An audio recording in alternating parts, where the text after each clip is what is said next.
And so here's what I found.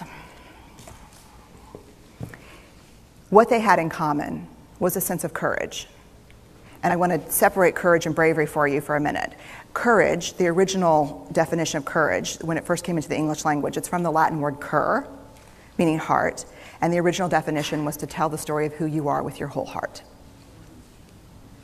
And so these folks had, very simply, the courage to be imperfect. They had the compassion to be kind to themselves first and then to others, because as it turns out, we can't practice compassion with other people if we can't treat ourselves kindly. And the last was they had connection, and this was the hard part, as a result of authenticity. They were willing to let go of who they thought they should be in order to be who they were, which is, you have to absolutely do that for connection. The other thing that they had in common was this. They fully embraced vulnerability. They believed that what made them vulnerable made them beautiful.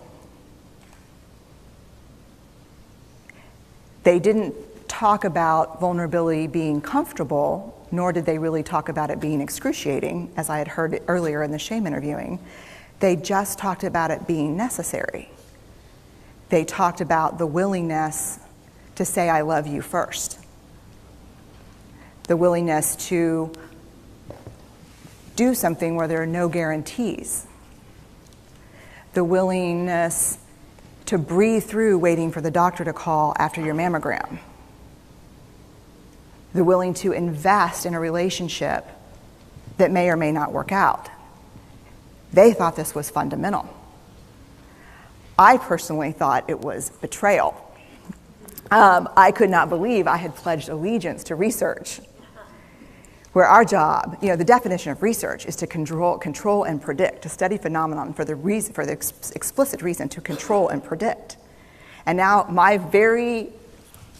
mission to control and predict had turned up the answer that the way to live is with vulnerability and to stop controlling and predicting.